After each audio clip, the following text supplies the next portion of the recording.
No. No buzz. The Just Bees Book Club.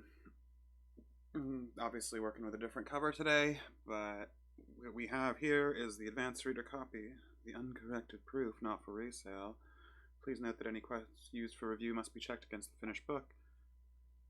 Is The Mortal and Immortal Life of the Girl from Milan by Domenico Starnone. I've no idea if I'm pronouncing that right.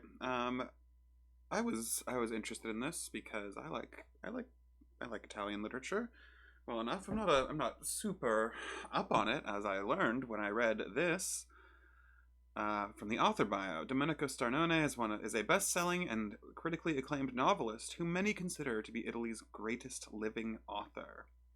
I had never heard of him before, so I was like, "Oh, that's interesting. I'll snag that. See if it's interesting." It's kind of didn't really do a ton for me. I think there's a lot of really good.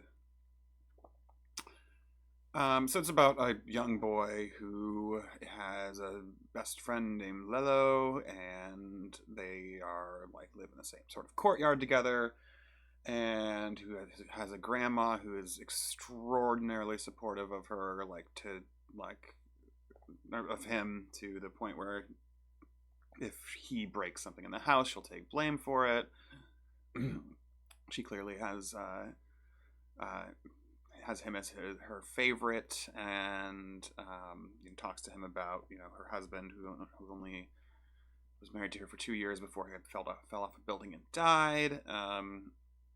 Tells him stories of the underworld that become an obsession for him, and then there's of course the girl from Milan, young woman who dances on the porch in like above the courtyard by herself.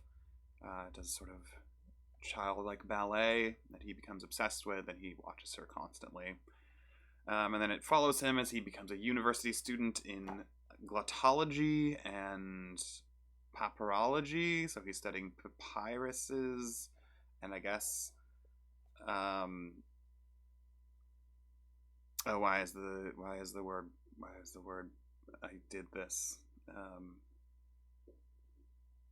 Not syntax, not semantics.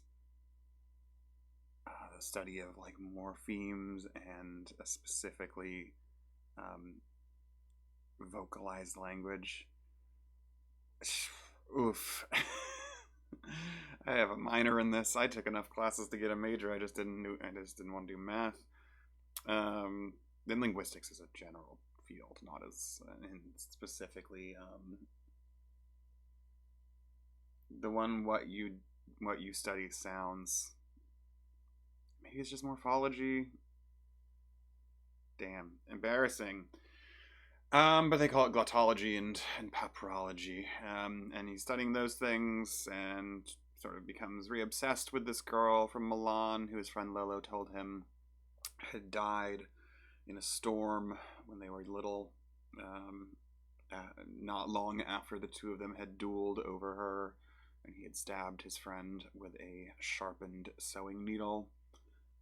Or knitting needle, sorry. So I believe a knitting needle. A sharpened knitting needle makes way more sense.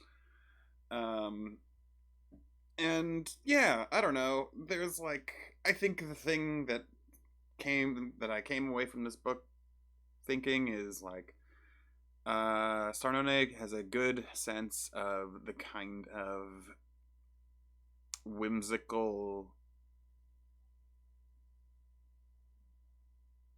logic of children and of young boys and young men, or certain among them, the way that he sort of leaps from desire to action to reaction to desire to action.